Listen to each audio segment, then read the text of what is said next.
ইউক্রেনে চলমান যুদ্ধের মধ্যে বাড়ছে ন্যাটো রাশিয়া উত্তেজনার পারদ। গত মাসে পোল্যান্ড, রোমানিয়া ও এস্তোনিয়ার আকাশে ড্রোন ও যুদ্ধবিমান অনুপ্রবেশের পর মস্কোকে মোকাবিলায় উঠে পড়ে লেগেছে পশ্চিমারা। এরই অংশ হিসেবে বুধবার ব্রাসেলসে জরুরি বৈঠকও করল ন্যাটোভুক্ত দেশগুলোর প্রতিরক্ষা মন্ত্রীরা।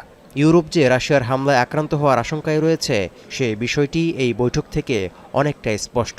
কারণ রাশিয়ার হাত থেকে ইউরোপের পূর্ব প্রান্ত রক্ষায় ড্রোনের প্রাচীর গড়তে একযোগে এগুনোর বিষয় নিশ্চিত করেছে ইইউ ও NATO. EU and NATO are working hand in hand, closely together. And we both know our strength.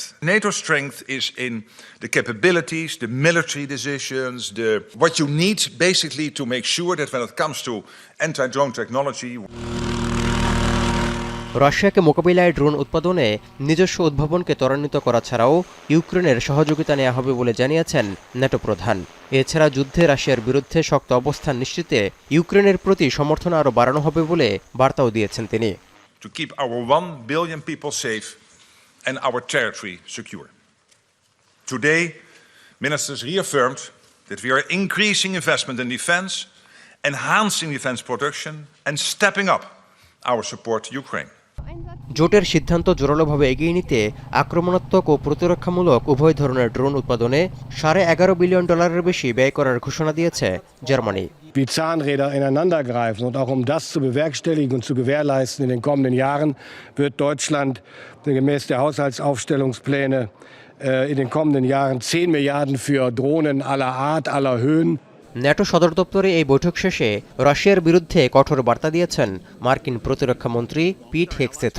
হুমকি দিয়ে বলেছেন, ইউক্রেনে যুদ্ধ বন্ধ না করলে তার মাশুল গুনতে হবে রাশিয়াকে। This is not a war that started on President Trump's watch, but it will end on his watch. So let us seize this moment, strongly forge peace in Ukraine, and let's bring peace through strength. সেপ্টেম্বরে Polish আকাশসীমায় রুশ ড্রোনের অনুপ্রবেশের ফলে স্পষ্ট হয়ে ওঠে ইউরোপীয় দেশগুলো বর্তমানে ড্রোনের দ্বারা সৃষ্ট হুমকি মোকাবিলায় কতটা অপ্রস্তুত।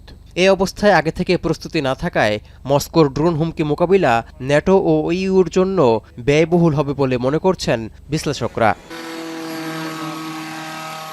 তৌহিদুর রহমান, এখন বিশ্ব। শিয়া বাটার ও ভিটামিন ই সমৃদ্ধ লিলি বিউটি সোপ, তারুণ্যময় উজ্জ্বল ত্বকের জন্য। রিমার্ক